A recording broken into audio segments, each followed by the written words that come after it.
आमच्या बंधूला इथं आम्ही आणल्याच्या नंतर सुरुवातीला इथं आल्याच्या नंतर कमालाची प्रसन्नता आम्हाला जाणीव झाली.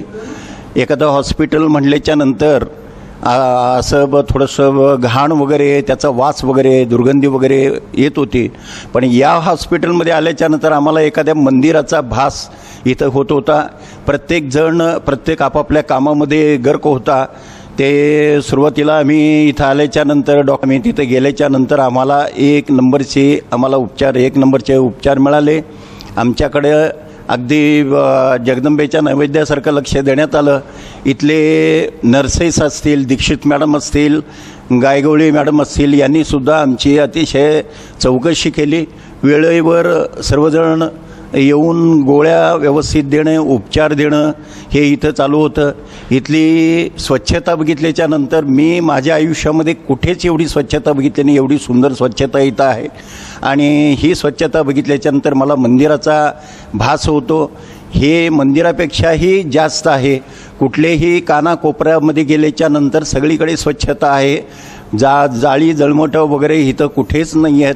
प्रत्येकजण मामा मावशी आदबीनं येतात, विनयतेने येतात, सौजन्याने वागतात आणि काय वगैरे अशी चौकशी आम्हाला करत असतात.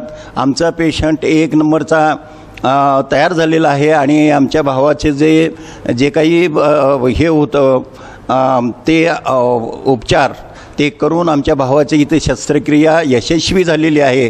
आणि मला वाटतं की हे एक आदर्श असं अश्विनी हॉस्पिटल आहे की मी सर्व आपल्या देशवासियांना मी असं या हॉस्पिटलचे मी नाव घोषित करू शकेन. इथली सेवा अतिशय उत्तम आहे. आपण सगळेजण इथं याच्यामध्ये यावं. आम्ही म्हणून या हॉस्पिटल वाढली पाहिजेत. अशी हॉस्पिटलं हे आमच्या देशाचं वैभव आहे. देशाचं राष्ट्रीय उभारणीमध्ये त्यांचं महत्त्वाचं काम आहे.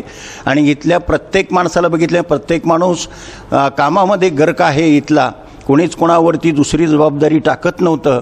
आम्ही सगळेजण संतुष्ट आहोत, समाधानी आहोत. या कामानिमित्त हे वैभव टिकलं पाहिजे या हॉस्पिटलला. आणि डॉक्टर्स असतील, नर्सेस असतील, मावशी असतील किंवा इतर वॉचमनपासून ते गेटमनपर्यंत त्यांची ड्युटी अतिशय जबाबदारीनं पार पाडत आहेत. त्यांना मी शुभेच्छा देतो. आणि ज्यांनी हे ॲडमिनिस्ट्रेशन केलेलं आहे त्यांना पहिल्यांदा मी शुभेच्छा देतो की त्यांनी अतिशय उत्तम प्रकारचं एक आदर्श असं हॉस्पिटल इथं बनवलेलं आहे. आम्ही जेवढ्या शुभेच्छा द्याव्या किंवा त्यांचा आभार मानावं तेवढं थोडं आहे. मी त्यांचा सैतेच्छा ऋणी आहे. आणि आमचा पेशंट आज सोडला जात आहे.